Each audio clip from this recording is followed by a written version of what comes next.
कि आप हमें फ़ोन कर सकते हैं। हमारे टेलीफोन नंबर आपके स्क्रीन पर अंकित होंगे और आप हमसे सीधे जुड़ सकते हैं, हमसे प्रश्न पूछ सकते हैं। हमारे एक्सपर्ट आपको प्रश्न का उत्तर आपको देंगे। बस एक छोटी सी बात जो आपको ध्यान में रखनी है वो ये है, जब भी आप हमें फ़ोन करें टीवी स्क्रीन की वॉल्यूम कम रखें, जिससे आपको हमारी और हमको आपकी आवाज़ साफ साफ सुनाई दे सके और आपको कुछ समझ नहीं हो, आपके प्रश्नों का उत्तर आपको मिल सके। अब आप सोच रहे हो कि मैंने इतना सब तो बता दिया पर विषय तो बताया नहीं। विषय भी बता दूँ दर्शकों, कई बार होता है हम सुई चुभाते हैं तो अजीब सा दर्द होता है, महसूस होता है।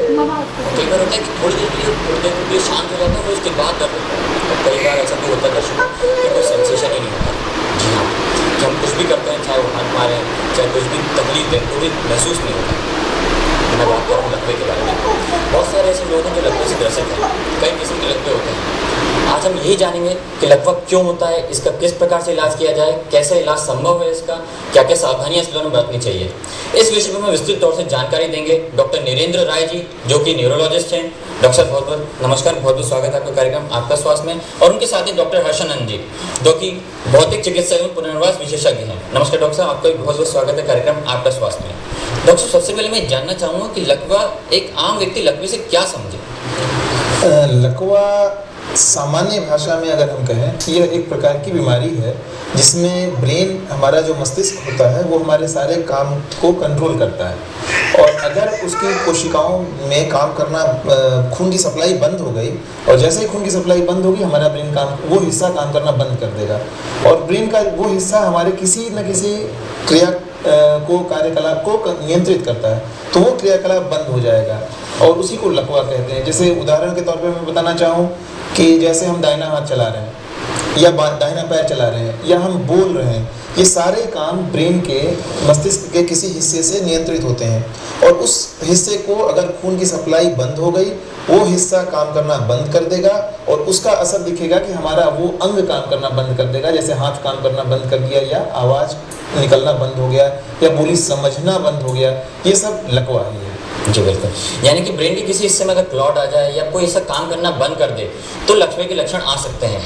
डॉक्टर साहब, मैं आपसे बात करना चाहूँगा हर्षानंद जी, ये भौतिक चिकित्सा एवं पुनर्वास विशेषज्ञ, इससे एक आम व्यक्ति क्या समझेगा कि लकवे में इसका क्या रोल है? जी, ये भौतिक चिकित्सा एवं पुनर्वास ब्रांच की बहुत तेज़ी से नई उभरती हुई शाखा है। जो लकवा या पैरालिसिस के कारण जो डिसेबिलिटी होती है, जो अपंगत्व आता है मरीजों में, उसके ऊपर काम करता है। उसको नॉर्मल मेन स्ट्रीम में पेशेंट को लाया जाता है। तो ये जो स्पेशलिटी, जो विभाग है, ऐसे मरीजों को पूरी तरह से ठीक करके मैक्सिमम उनकी डिसेबिलिटी के साथ उनको समाज की मुख्य धारा में लाने का काम करता है। जी बिल्कुल, कहते भी हैं विज्ञान तेजी से तरक्की कर रहा है और ये एक विभाग निकला है कि अगर किसी को तकलीफ हो रही हो, कोई पेशेंट घर पे है, तकलीफ में है, उसे वापस नॉर्मल लाइफ की तरफ किस प्रकार से लाया जाए, उसका इलाज किस प्रकार से किया जाए, ये भौतिक चिकित्सा के अंदर आता है। डॉक्टर साहब, मैं आपसे जानना चाहूँगा कि लकवे के प्रकार कौन कौन से प्रकार होते हैं लकवे के? लकवा, मरीज को तो सारे लकवे एक प्रकार से ही दिखेंगे कि उसका कोई अंग है वो काम करना बंद कर दिया, चाहे उसकी आंखें एक आंख से दिखना बंद हो जाए, या आधा हिस्सा दिखना बंद हो जाए, आधा उसको देख रहा है और एक तरफ का, दाहिनी तरफ का कुछ दिख ही नहीं रहा है, या दाहिना हाथ काम करना बंद कर दिया, या पैर काम करना बंद कर दिया, आवाज़ काम करना बंद कर दिया। तो मरीज को तो एक अचानक कोई कमी अगर उसके शरीर में आ गई तो ये लकवा हो सकता है। जी बिल्कुल, सबसे महत्वपूर्ण है कि अचानक कमी आ जाना चाहिए। जी बिल्कुल। यहाँ पर मैं आपको रोकना चाहूँगा, वहाँ से जुड़ेंगे प्रदीप पटेल जी। प्रदीप पटेल जी, बहुत बहुत स्वागत है आपका कार्यक्रम आपका स्वास्थ्य में। आप अपने प्रश्न रखें।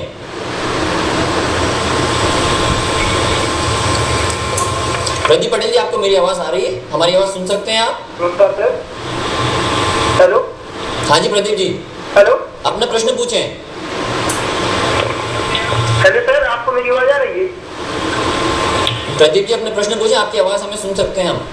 जी सर, मेरा सवाल है कि लकवा लगने की क्या उम्र निर्धारित होती है?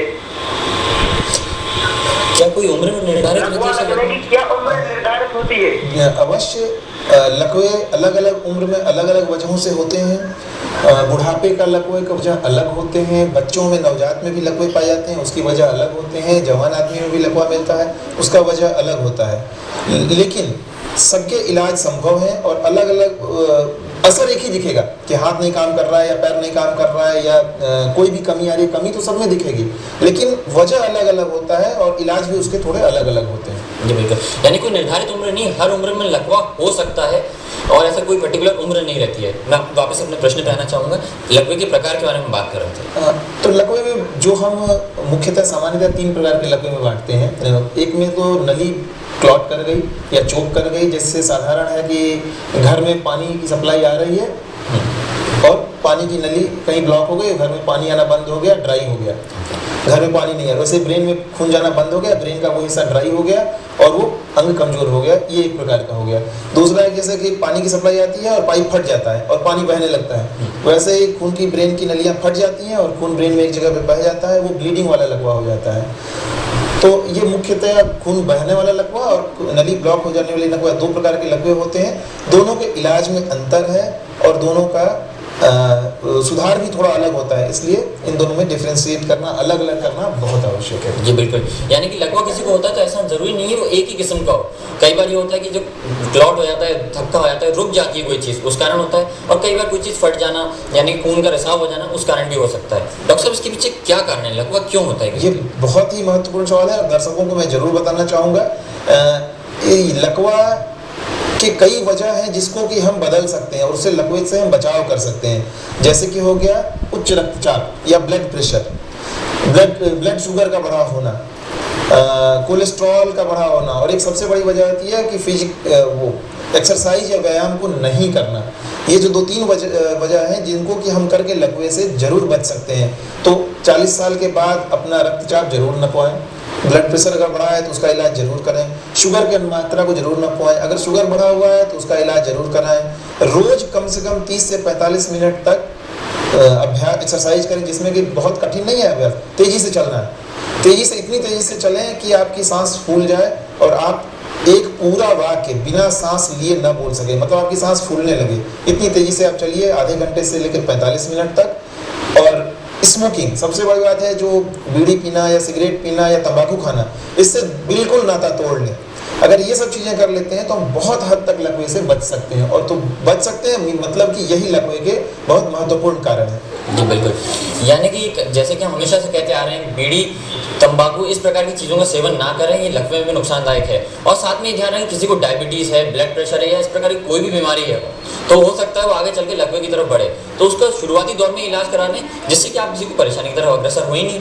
एक चीज़ मैं और यहाँ पे जोर दे के बताना चाहूँगा कि बहुत सारे लोग कहते हैं कि मुझे तो कोई लक्षण ही नहीं है, मुझे तो कोई ब्लड प्रेशर नहीं है या मुझे कोई शुगर की बीमारी नहीं है, मधुमेह जिसको हिंदी में कहते हैं, लेकिन अधिकतर मरीजों में, अधिकतर लोगों में इसके कोई लक्षण नहीं होते। ये एक छुपा हुआ दुश्मन होता है जिसको कि जब आप जांच कराएंगे तभी पता चलेगा। तो एक उम्र के बाद 40-45 साल के बाद नियमित रक्तचाप और शुगर इसकी जांच जरूर कराएं, तभी ये पता चलेंगे। इसके शुरू में कोई लक्षण नहीं होते, इसके लक्षण तब आते हैं जब ये आपके अंगों को डैमेज करना या नुकसान पहुंचाना शुरू कर देता है। तो पता करने पे हम उतना फ़ायदा नहीं उठा सकते।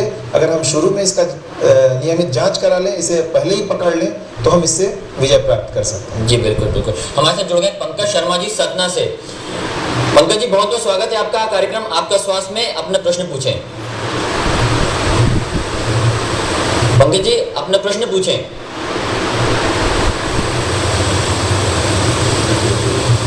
पंकज जी आप हमें सुन सकते हैं? अपना प्रश्न पूछें।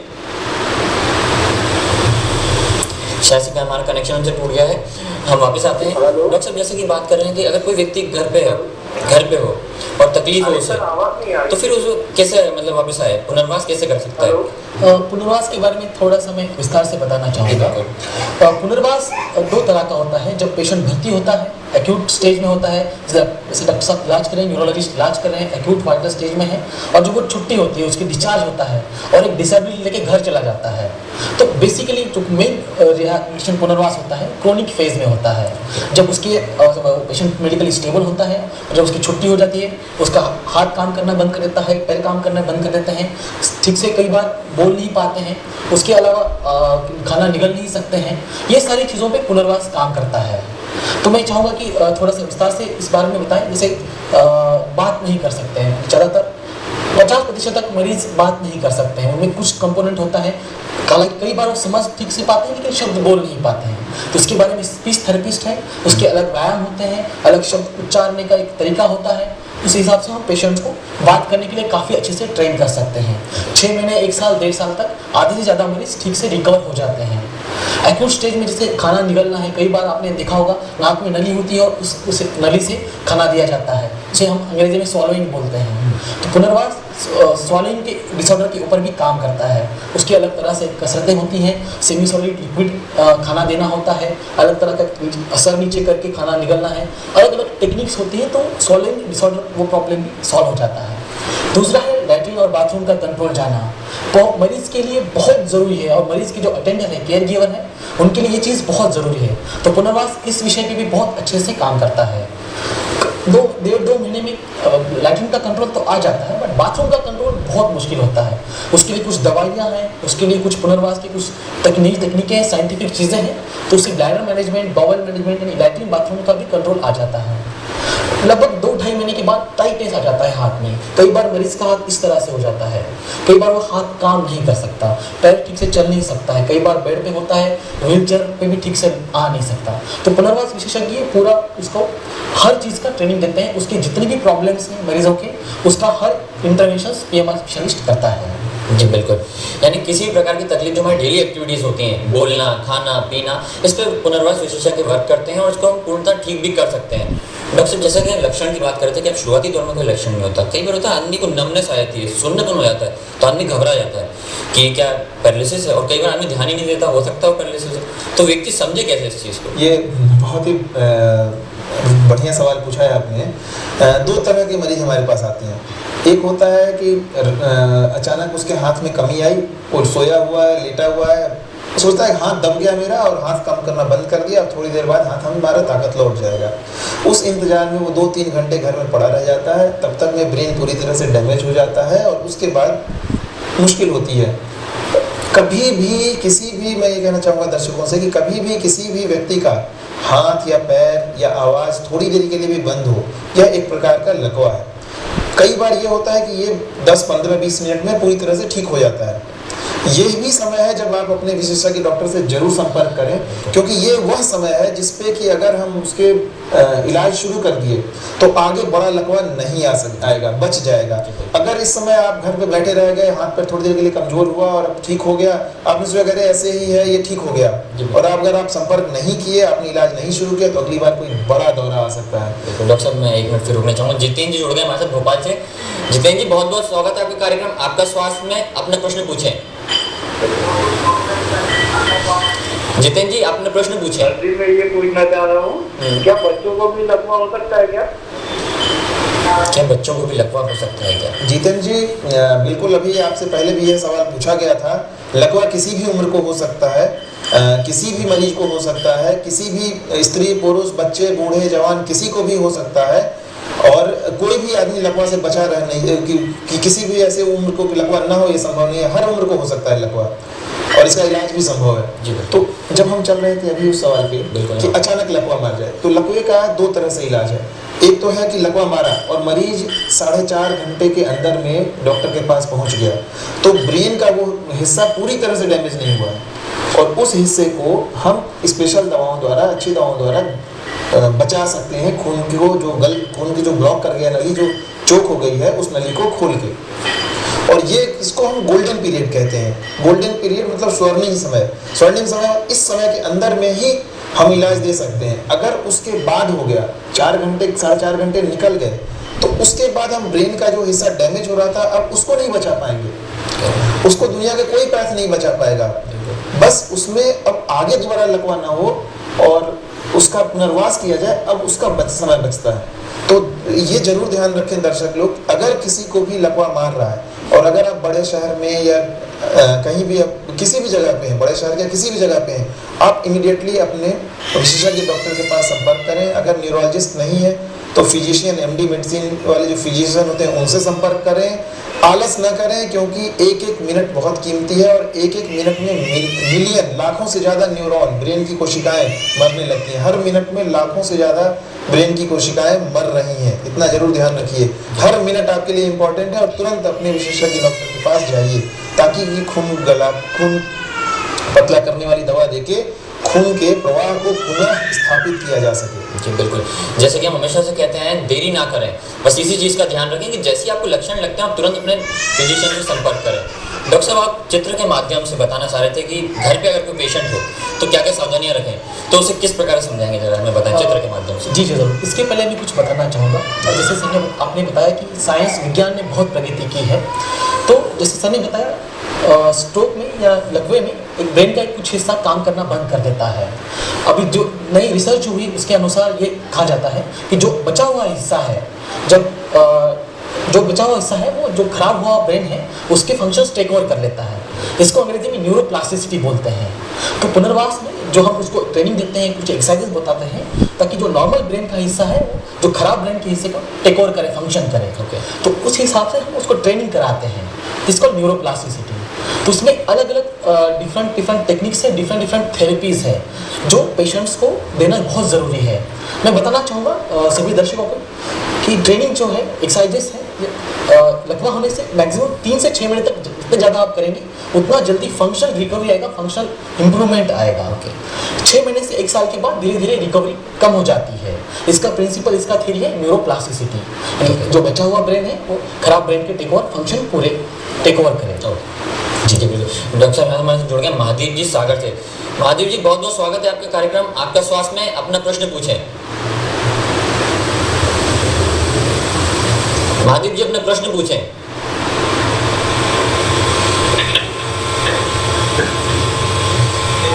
आप हमें सुन सकते हैं?